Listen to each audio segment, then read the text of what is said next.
And welcome back to the Brody File, everybody. All right, time for us to keep a watchful eye on the media. And that means it is time for our mainstream media watch segment. This week we are highlighting the reporting of Sharyl Attkisson of CBS News. She is the network's investigative reporter, and she's been on top of this Benghazi story from the get-go. In other words, she's been a thorn in the side of the Obama administration.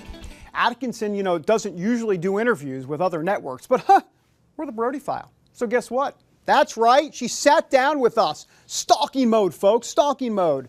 Here's some of our one-on-one interview with the reporter who conservatives have taken a liking to. What has been your reaction to all of the attention that you've received from these conservative groups? It's kind of somewhat of maybe an awkward situation for you. I don't mind it at all. I appreciate it. Maybe not everything that's being said about me is entirely true or my reporting, but I appreciate that there are people supporting the coverage that I give. Some years ago, it was the opposite. Some liberals were embracing me and the conservatives were attacking me. I still have clips from the time, the media critics on the conservative side.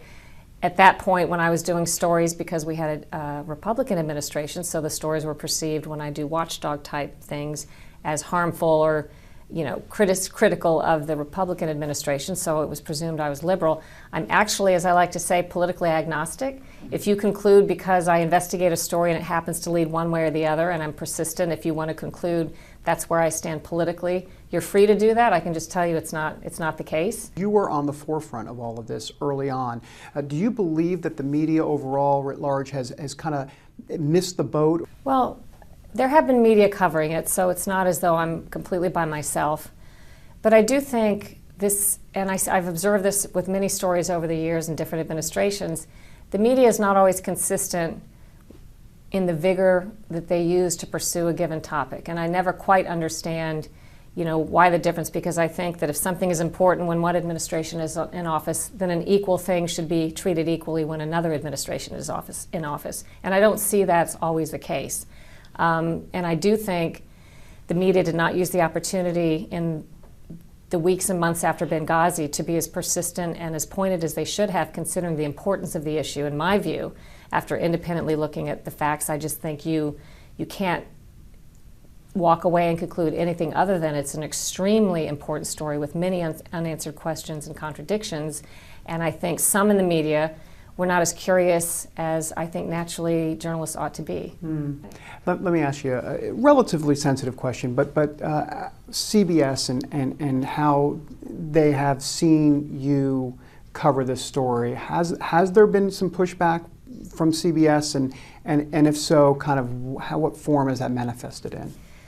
Not really. I mean, I would say two things about that. I've received a lot of encouragement from the top executives who I consider Jeff Fager, who's our CEO, and David Rhodes, who's our president, have certainly never said anything to try to interfere with the coverage. They've complimented a lot of my work and strongly supported it.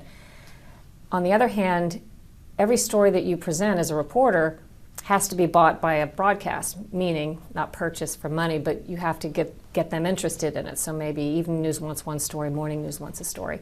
And there hasn't been an appetite for the stories I've offered on Benghazi.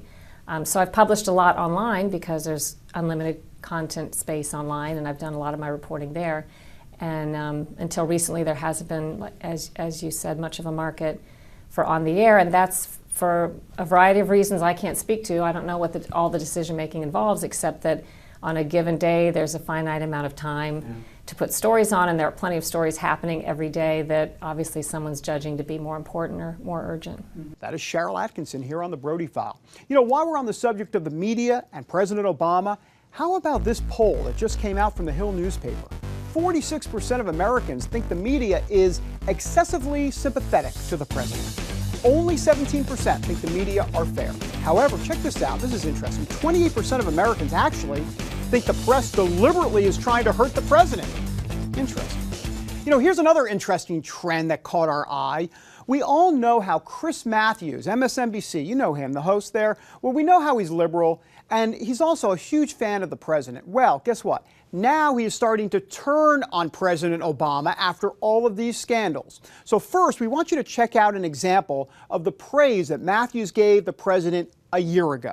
Everything he's done is clean as a whistle. He's never not only broken any law, he's never done anything wrong. He's the perfect father, the perfect husband, the perfect American. Now, I want you to have a look at Chris Matthews and how he views the president today. He doesn't want to run the United States government, and that has been the problem. Why isn't he angry, really angry, about what happened with the IRS? Mr. President, if you start to lose Chris Matthews, of all people, you're in trouble.